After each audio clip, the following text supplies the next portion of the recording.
Funny coincidence this. The day I started writing the script, May 24th, 2024, is exactly 1 year to the day from when a trailer for a new video game dropped.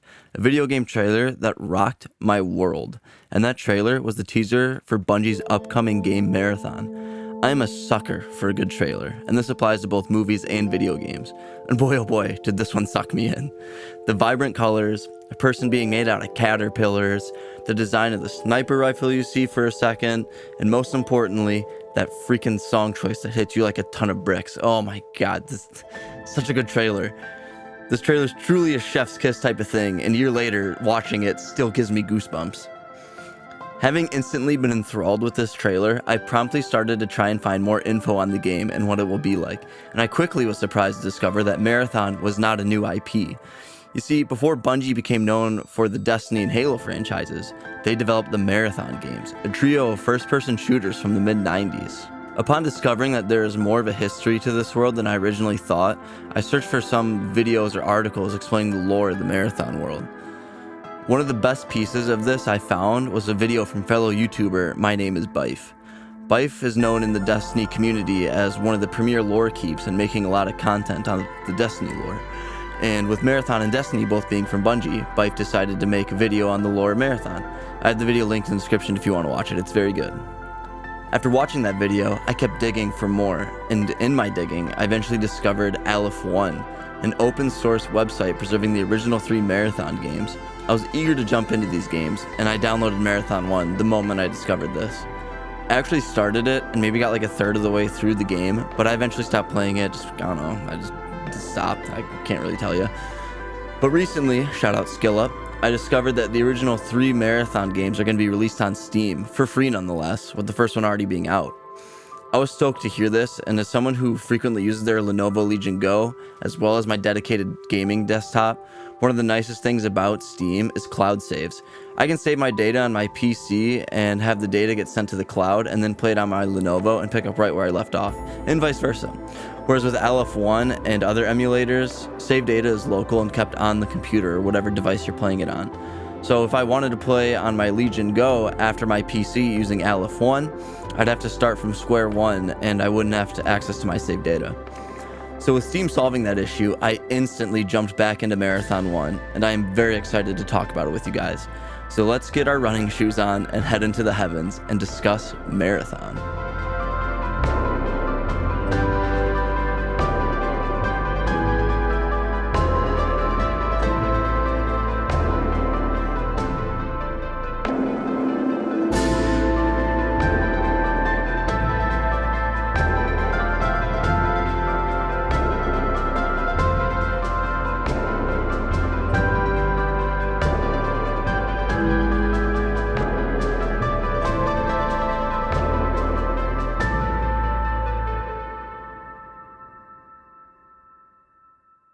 Marathon was originally released for Mac on December 21st, 1994, and then being released for the Apple Pippin in 1996. The Mac version was developed and published by Bungie, and the Pippin version was published by Bandai. And then keeping with Apple, the game was redeveloped and republished by Soli Dio Gloria and released onto iOS devices on July 7th, 2011. I played this on my PC through Steam, obviously, like I talked about earlier, and recorded it through AMD Adrenalin, so all footage you are seeing was captured from there. And I obviously played a decent amount on my Lenovo Legion Go, and with it being a 30-year-old game, it ran without any issues on it whatsoever. In Marathon, you play as Mjolnir Recon number 54, a Battleroid. Battleroids are formerly dead soldiers who have been reanimated using machines and AI to become a super soldier, someone far stronger and faster than normal humans. Not a lot is known about the Battleroids in the Marathon universe, but I would say it's probably a similar concept to RoboCop. As 54, you are tasked with fighting off the Four, an alien coalition who decided to invade the Marathon, a ship humanity is using to try and find a new habitable planet. Along the way, you encounter 2 AIs on the ship, Leela, who helps you along the way, and Durandal, who is going rampant and quote-unquote losing his mind, for lack of a better term. There is a lot more lore to the story of this game, and what I gave you is the overarching summary. If you want to learn more, which I encourage you to do so, check out that Bife video I mentioned earlier. So as I mentioned earlier, this game is from 1994. Marathon Infinity, the third and final game in the original trilogy, was released in 1996, a year before I was even born. So this game is old. It turns 30 years old in December. And boy oh boy, how far video games have come. When playing Marathon, I noticed that there are a few things that are not present in this game that are in modern games. Things that modern gamers often take for granted, and I want to talk about these things. But I want to make it very clear that I understand this game is very different from games released nowadays. These are not things I am saying should have been fixed for the Steam release, except maybe one. These are things that I just noticed as someone who primarily plays modern games. Now with that out of the way, the first omission I want to talk about is being able to reload whenever you want. In modern shooters, you shoot a shot, you can reload with even one bullet out of your mag. Not in Marathon. In Marathon, the only way to reload is to empty your current mag. There were several times when I knew I was walking into a big fight and some of my guns were low on ammo, so instead of just hitting a button and reloading, I just had to shoot the wall and empty my mag to get a full one in before entering a big fight. Number 2 is being able to jump and crouch and other traversal stuff. Granted, you can't do that in many modern games, but in first-person shooters, being able to jump and crouch and climb over stuff is pretty standard. However, it must have been different in the 90s. There is no jumping or climbing in Marathon. If there's a knee-high wall in your way, it looks like you gotta find a different way around. Same story if you're slightly too tall for a gap that you can't get through. No crouching, you gotta go around. And although there is a sprint, I had a weird experience with it. There are often times where you have to traverse over a gap and you just have to sprint over it and hope gravity doesn't pull you down. But with this game being in space, the gravity is quite low. And while there is a sprint, it worked just fine, depending what I was playing on. I started the game on my PC and it was all fine and dandy, but it wasn't until I played on my Lenovo that I realized there was a sprint button. On my Lenovo, I noticed how slow I was moving as compared to on my PC. So then I hit the normal sprint button, pushing the left stick in, and I started moving faster. At this point, I realized that on my PC, I was constantly sprinting without me having to hit the left stick, which really confused me because there is no auto sprint setting or anything, at least that I could find. This didn't really bother me though, and I want to make that clear, but I just thought it was strange. If anything, I like the auto sprint more, honestly. Third thing is quite simple, and that is being able to look wherever you want. In Marathon, my vertical viewing range was quite limited, as I could only move my head up and down like 30 to 45 degrees, as opposed to the normal 90 and being able to look like straight up or straight down or whatever. This was very frustrating, as sometimes the enemies are above me and I have to back up and be able to look at them and shoot them. I checked the settings too, and again, seemed to be no way to change this. There's no like limit vertical view, at least none that I changed and made a difference. Numero quattro of things I take for granted was the draw distance. And for those who don't know, draw distance is the distance in front of you that is getting rendered. This one could be entirely a design choice because the ship is getting attacked and the power of the ship could be suffering, so the lights may not be on. But holy shit, is this a dark game. I could barely see 30 feet in front of me at any given moment. I had to constantly bob back and forth from groups of enemies to make sure I got them all. But as I stated, this could be a design choice, as when I was shooting my gun, the muzzle flash would light up the room and I could see better and further when that muzzle flash was, lighting it up. Number 5 is I wish there was better saving, and this is the only one I wish that I have major problem and would have liked to see a change. I can empty my mags, I don't care. I'll traverse the way they did back in the day. But I wish the saving was a little more modern. The way to save in this game is by pattern buffers. Pattern buffers are unique computers that you can find that allow you to save your game. I don't have an issue with these things, I have an issue with how it is the only way to save your game. There's no autosave feature, and you can't just pause it and save it whenever you want. You have to find a pattern buffer. With the Steam release, I just wish they had implemented an autosave feature or less strict saving system. There were more than a few times I would finish a level, move on to the next one, die, and then get spawned back in the previous level I just finished because I couldn't find a pattern buffer in time in the new level. I feel autosaves or being able to save from the pause menu would be a huge quality of life change that would have gone a long way in the terms of ease of playability of these, but wouldn't be very hard to implement. But I don't make games, I just play them, so maybe it would be hard, I don't know. And I do want to make clear that this was also present in Aleph 1, and no surprise to me that it's still that way in the Steam release, because these Steam releases are being powered by Aleph 1. Those are the motive. That is the same type of thing. It's just on Steam versus its own dedicated website as far as I can tell.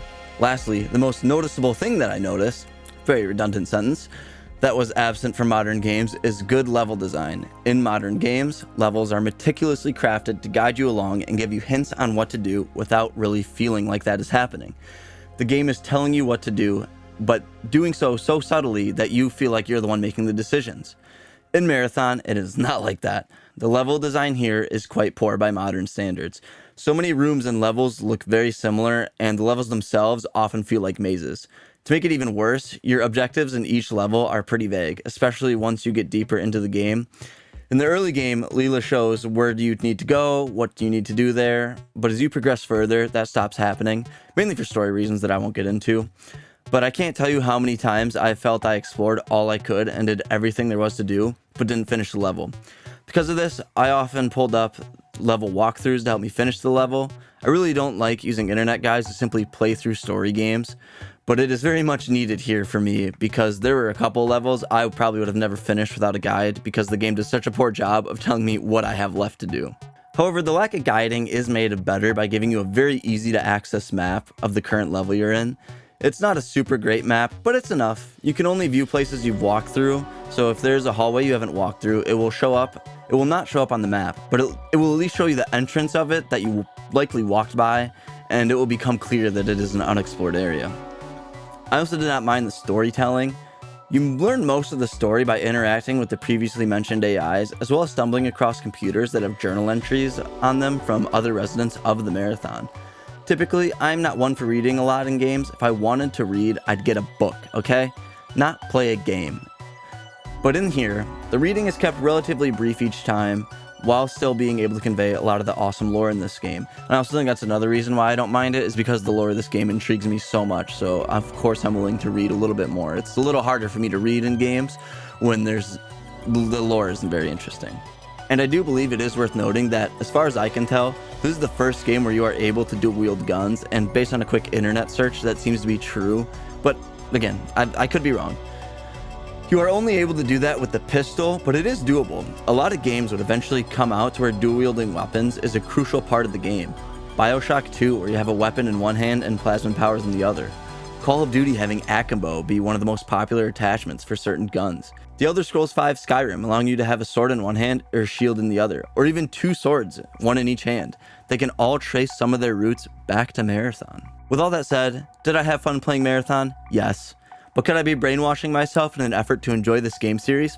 Maybe. But I did have fun at the end of the day. With me being as excited as I am for the upcoming new Marathon game, I'm glad I was able to get through the original. You might not be as tolerant of old game jank as me, and that's fine. Modern games have come so far and are so well crafted, most of them that is, that I don't blame anyone for not wanting to put up with this old world programming. That's totally understandable. But if you were thinking about playing it, I say go for it. It's free, so you really have nothing to lose. I still plan on playing Marathon 2 and Marathon Infinity when they drop on Steam. You can bet on that. But after playing Marathon 1, as much fun as I had, I will be quite glad to jump into something a little more modern again.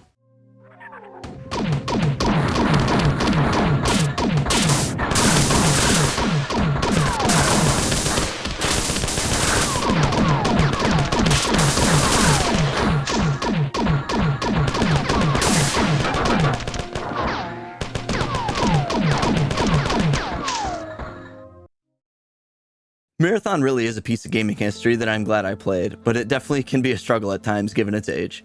But anyway, thanks for watching. I appreciate your time and attention. If you like this video, make sure to tell YouTube that, hit that thumbs up button. It helps me out a ton. Next, I'm going to be jumping back into the Gears of War franchise, and we'll be playing Gears of War 4, so make sure you hit that subscribe button so you don't miss that, or any other gaming or food video I put out. As a matter of fact, hit that post notification bell so you really don't miss anything. Lastly, let's talk Marathon in the comments. Have you played this game? Have you played the series? Are you looking forward to the new one coming out? Your favorite video game trailer? Anything like that? Let's talk. And if you don't have any thoughts on any of that, just bark like a dog for me in the comments. Thanks again for watching, and I'll see you in the next one.